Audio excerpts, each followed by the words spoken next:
নমস্কাৰ মৰমৰ ছাত্ৰ ছাত্ৰীসকল জেইন এডুকেশ্যন চেনেলটোলৈ তোমালোকক স্বাগতম জনাইছোঁ। আজি আমি আলোচনা কৰিম পঞ্চমমান শ্ৰেণীৰ অসমীয়াৰ পাঠ নং 5 ডক্টৰ বাণীকান্ত কাকতি নামৰ পাঠটিৰ প্ৰশ্নৰ উত্তৰবিলাক আলোচনা কৰিম। ইয়াত পাঠভিত্তিক ক্ৰিয়াকলাপত দিয়া হৈছে যে 1 নম্বৰত উত্তৰ দিয়া। ইয়াত ক নম্বৰত দিয়া হৈছে নিষ্ঠা আৰু সাধনাৰ ফলত মানুহে কি অৰ্জন কৰিব পাৰে। ইয়াৰ উত্তৰটো হ'ব যে নিষ্ঠা আৰু সাধনাৰ ফলত মানুহে সুখ্যাতি অৰ্জন কৰিব পাৰে। খ নম্বৰত দিছে যে বাণীকান্ত কাকতিয়ে জীৱনৰ বেছিভাগ সময় কি কামত আত্মনিয়োগ কৰিছিল। ইয়াৰ উত্তৰটো হ'ব বাণীকান্ত কাকতিয়ে জীৱনৰ বেছিভাগ সময় জ্ঞান অৰ্জনত আত্মনিয়োগ কৰিছিল। গ নম্বৰত দিছে নতুন ডাক্তৰ বুলি কাক কোৱা হৈছে। ইয়াৰ উত্তৰটো হ'ব যে নতুন ডাক্তৰ বুলি ডক্টৰ বাণীকান্ত কাকতিক কোৱা হৈছে। খ নম্বৰত দিয়া আছে যে তেখেতে কি চিকিৎসা কৰিছিল। ইয়াৰ উত্তৰটো হ'ব ডক্টৰ বাণীকান্ত কাকতিয়ে হোমিঅ'পেথিক চিকিৎসা কৰিছিল। ডক্টৰ বাণীকান্ত কাকতিয়ে হোমিঅ'পেথিক চিকিৎসা কৰিছিল। 9 নম্বৰত দিছে যে বাণীকান্ত কাকতিয়ে ডক্টৰেট ডিগ্ৰী লাভ কৰা গ্ৰন্থখনৰ নাম কি। ইয়াৰ উত্তৰত হ'ব যে বাণীকান্ত কাকতিয়ে ডক্টৰেট উপাধি লাভ কৰা গ্ৰন্থখনৰ নাম হ'ল Assamese its formation and development, অৰ্থাৎ অসমীয়া ভাষাৰ গঠন আৰু বিকাশ। এইখিনি দিলেও হৈ যাব। অসমীয়া ভাষাৰ গঠন আৰু বিকাশ এইখিনি দিলেও হৈ যাব। তাৰপিছত 2 নম্বৰত দি আছে যে ডক্টৰ বাণীকান্ত কাকতিৰ বিষয়ে পাঠৰ আলমত লিখা। ইয়াৰ উত্তৰটো আমি এনেদৰে লিখিম যে ডক্টৰ বাণীকান্ত কাকতিৰ জন্ম 1894 চনৰ 15 নৱেম্বৰত বৰপেটা জিলাৰ বাটিকুৰিহা গাঁৱত হৈছিল, যি মূলা বাৰে তাৰ দুপাততে চিন। এই কথাষাৰ ডক্টৰ বাণীকান্ত কাকতিৰ জীৱনত প্ৰতিফলিত হৈছিল।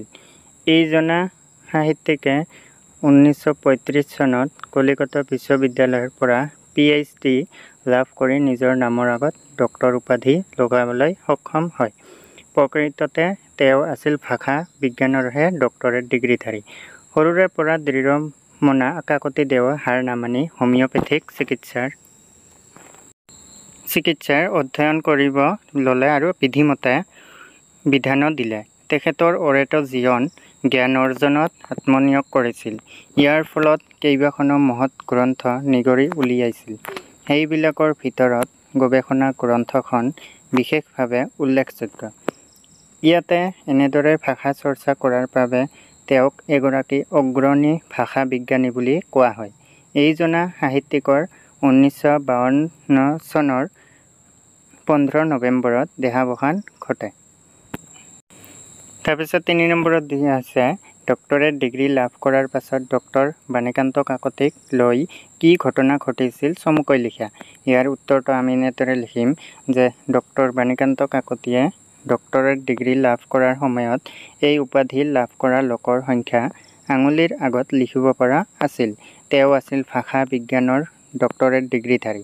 তেখেতৰ ডক্টৰেট ডিগ্ৰী লাভ কৰা বাতৰিটো সকলোতে প্ৰচাৰ হৈছিল। বহু লোকে এই কথাত গৌৰৱবোধ কৰিছিল যদিও এচাম লোকে খবৰটো পাই বৰ সুখী হোৱা নাছিল। কৌতুকপ্ৰিয় এচাম লোকে ডক্টৰেট উপাধিটোক নতুন ডাক্তৰ আহিছে বুলি কৈ উপলুঙা কৰিছিল। 4 নম্বৰত দিয়া হৈছে অভিধান বা শব্দ সম্ভাৰ চাই অৰ্থ লিখা। ইয়াত দিয়া হৈছে যে ঈৰ্ষা পৰায়ণ। ইয়াৰ উত্তৰটো হ'ব আনৰ ভাল দেখিব নোৱাৰা। আয়ত্ত হৈছে আহৰণ। সাধনাটো হ'ব একাগ্ৰতা বা কোনো কাম কৰিবলৈ যত্ন কৰা। তাৰপিছত থতমতটো হ'ব অবাক বা বিমূঢ় হোৱা। পৰিস্থিতি অৱস্থা বা পৰিৱেশ। নিষ্ঠা একাগ্ৰতা বা শ্ৰদ্ধা। একান্ত একেৰাহে বা মনোযোগ দি। সুখ্যাতি ভাল গুণ পোৱা বা যশস্যা। তাৰপিছত আত্মনিয়োগ, এইটো হ'ব যিকোনো কাৰ্যৰ বাবে নিজে আগবাঢ়ি যোৱা। তাৰপিছত প্ৰবলটো হ'ব ডাঙৰ বা শক্তিশালী। চৰ্চা হ'ব আলোচনা। গোত্ৰ গতিবিধি বা স্বভাৱ চৰিত্ৰ। গতিগোত্ৰ হ'ব গতিবিধি বা স্বভাৱ চৰিত্ৰ। এনেকৈ লিখিলে হৈ যাব। ছাত্ৰ ছাত্ৰীসকল ভিডিঅ'টো কেনে লাগিছে কমেণ্ট এটা কৰি জনাব আৰু ভিডিঅ'টো ভাল লাগিলে লাইক কৰি দিব লগতে চেনেলটো ছাবস্ক্ৰাইব কৰি দিব ধন্যবাদ।